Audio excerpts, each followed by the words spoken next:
This is one in a series of orchid care videos brought to you by rePotme.com Orchid Supplies. This video covers orchid roots, both healthy and those with root rot. In this video, we will be looking at the roots of the Phalaenopsis orchid, or Phal for short.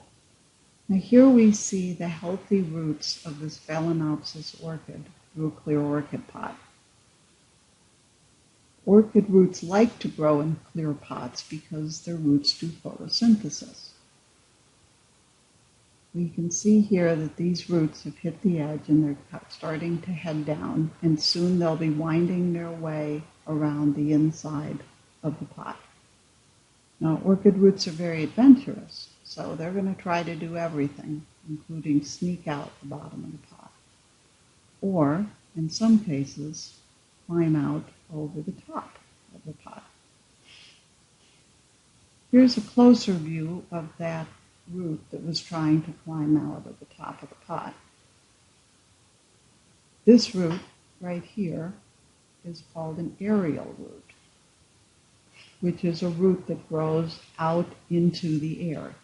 It has a healthy green tip, which we can see right here, and the rest of the root is a lovely silver color. Orchid roots are very adventurous and will sometimes even try to sneak out of the bottom of the pot. They will also try to sneak out between the leaves or wander over the top of the pot and out into the air. These are all perfectly normal things. Why? Because orchids are what are called epiphytes, or, in layman's terms, air plants. Epiphytes are plants that grow in nature, hugging a tree in a tropical rainforest. So you can just imagine how strange it must be for them to be inside of this pot. Their roots are going to go out every which way, looking for a tree to hold on to.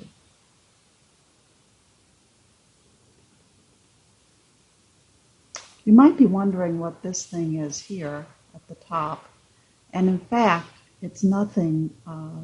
It's not a root. It's an old bloom spike that we've cut off. So now let's talk more about orchid roots. Let's take a look at a close-up of an orchid root. Here is a close-up of an orchid root. You can see that it's made up of two parts. It has a spongy outer covering that's called velamen. And then inside of that, the velamen, is the actual orchid root itself. And that's what this stringy thing is here. And it's very tough, surprisingly.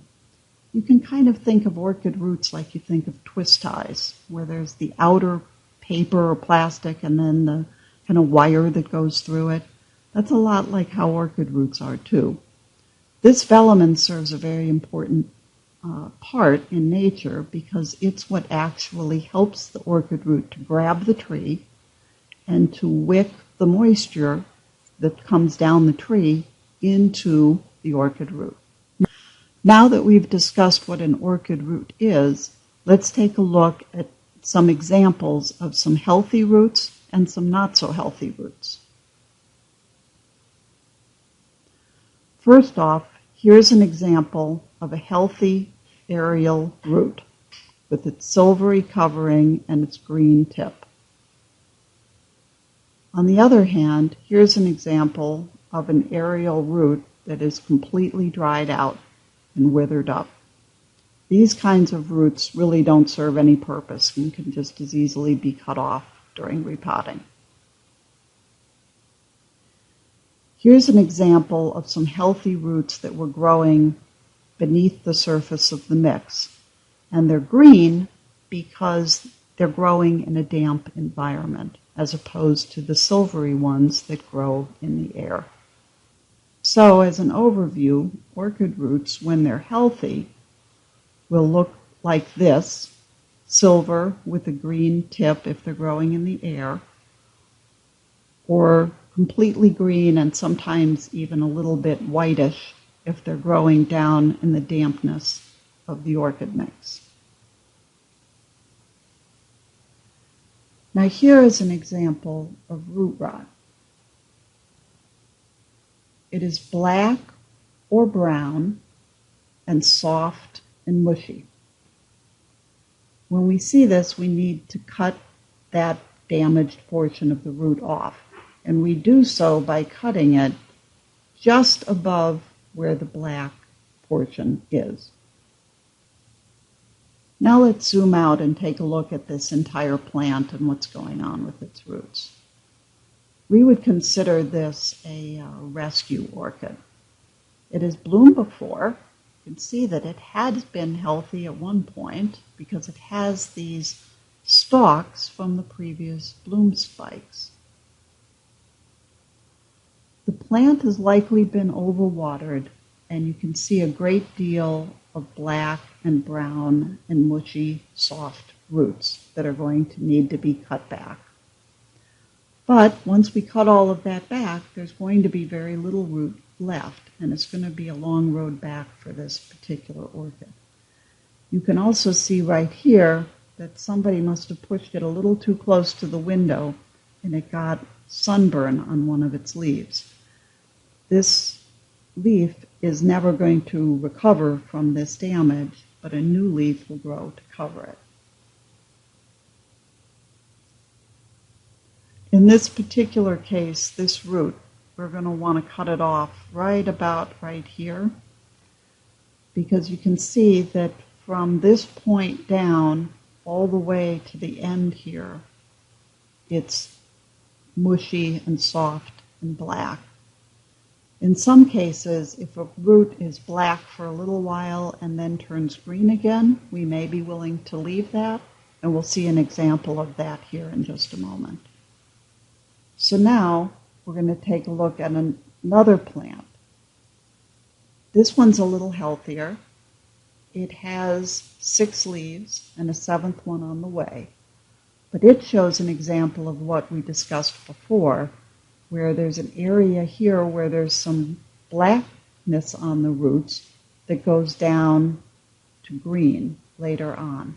And that's an example where we would choose not to cut that particular root off because it is green later on. We might just cut off this little tip right here that's black, but that's about it. Over here, we've got some completely black roots that we would also want to cut off. There's a sort of dark clump going on right here that we can see. That's really at the base of the crown of this orchid, this being the crown here where the growing leaf is coming out. And over time, as previous leaves have fallen off, we're always going to get a little bit of matter along here that turns dark. And we can pull it back a little bit, but for the most part, we don't need to pay it too much mind when we go to repot. This dark root here should be cut off. So now we're going to zoom in to this section of the root right here, because I want to show you an unusual situation that we have going on there. Right here we can see that we have a thin string of root coming out from the plant, and then we can see where the velamen has turned kind of brown and soft, and yet here at the end of the plant we have a lot of green roots coming out of it. And you may remember back a few slides here, we talked a little bit about velamen, where the root is this stringy thing that's in the middle of this spongy outer coating. So in this case, we can see that in this close-up, the root is still getting sustenance from these roots down here that are green, even though it has lost the velamen up above. This concludes our discussion on orchid roots. Hopefully we've given you some information here on how to recognize healthy roots and not so healthy roots that can be helpful the next time you go to repot your orchid. Please visit us on the web for more information on orchid care and for all your orchid repotting needs. Look for additional videos on a variety of subjects from rePotme.com.